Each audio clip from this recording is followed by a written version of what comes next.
வணக்கம். செங்கோட்டையனுடன் இணைந்த சசிகலா வெளியான தகவலால் பரபரப்பு. நண்பர்களே, இந்த வீடியோவிற்கு ஒரே ஒரு லைக் மற்றும் சப்ஸ்கிரைப் பண்ணிருங்க.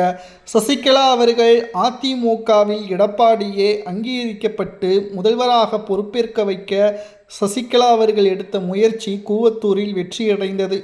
ஆனால் சிறைக்கு செல்ல வேண்டிய சூழல் இருந்தபோது சசிகலாவை நீக்கியதும், அதற்கு பிறகு அதிமுகவில் நடந்த குளறுபடிகள் மற்றும் ஒற்றை தலைமை பிரச்சனை, ஓபிஎஸ் நீக்கப்பட்டது எல்லாம் நாம் அனைவரும் அறிவோம்.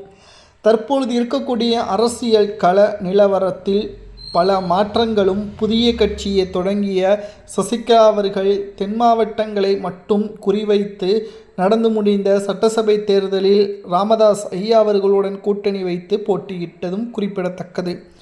ஆனால் ஒரு இடங்களை கூட வெற்றியடையவில்லை. ஆனாலும் வாக்கு சதவீதம் என்பது மிகப்பெரிய அளவில் தென் மாவட்டங்கள் முழுவதும் சசிகலா அவர்களுக்கு ஆதரவாகவே இருந்தது.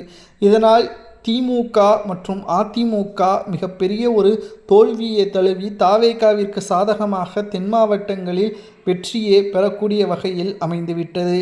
மேலும் எடப்பாடி பழனிசாமி அவர்களுடன் இனியும் சமாதானமாக போக முடியாது.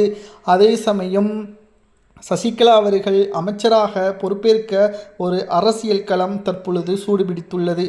சசிகலா அவர்கள் செங்கோட்டையன் அவர்களுடன் இணைந்து தாவேகாவில் இணைவதற்கான பேச்சுவார்த்தையும், அதே சமயத்தில் சசிகலா அவர்கள் தாவேகாவில் இணைந்தால் நடைபெறக்கூடிய 7 சட்டமன்ற இடைத்தேர்தலில் ஏதேனும் ஒன்றில் சசிகலா அவர்கள் போட்டியிடுவதற்கான வாய்ப்புகளும் நிச்சயம் வழங்கப்படும்.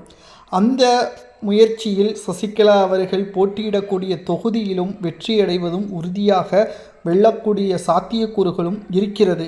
அப்படி வெற்றியடைந்தால் நிச்சயமாக அமைச்சரவையில் அதுவும் முக்கியமான இலாக்கா ஒதுக்கப்படலாம் என்ற தகவலும் தற்பொழுது வெளியாகி அரசியல் வட்டாரத்தில் பெரும் பரபரப்பை ஏற்படுத்தியுள்ளது. சசிகலா அவர்கள் இன்று மாலை 7 மணி அளவில் அதற்கான அறிவிப்பை வெளியிடுவார். செங்கோட்டையன் அவர்கள் மூலமாக தாவேகாவில் சசிகலா அவர்கள் இணைந்தால் அவர் எடுக்கக்கூடிய முடிவு சரியானதா என்பதை உங்களது கருத்துக்களை கமெண்ட் வாயிலாக கூறுங்கள். எம்ஜிஆர் அவர்களுக்கு பிறகு அதிமுகவை ஜெயலலிதா அவர்கள் முழுமையாக கைப்பற்றினார் என்றால் அதற்கு முக்கியமான ஒரு பக்கபலமாக சசிகலா அவர்கள் இருந்ததும் குறிப்பிடத்தக்கது. அதை எடப்பாடி மறந்துவிட்டதன் காரணமாகத்தான் 3வது இடத்திற்கு அதிமுக தள்ளப்பட்டுள்ளது. தற்பொழுது சசிகலா அவர்கள் வயதாகிவிட்டது என்று யாரும் கூறிவிடக்கூடாது. அவருக்கு இருக்கக்கூடிய அரசியல் அனுபவங்கள், நுணுக்கங்கள், தென் மாவட்டங்கள் இருக்கக்கூடிய ஆதரவுகளை வைத்து பார்க்கும் பொழுது நிச்சயம் மிகப்பெரிய அளவிலான மாற்றத்தை சசிகலா அவர்களால் கொண்டு வர முடியும் என்று கூறப்படுகிறது.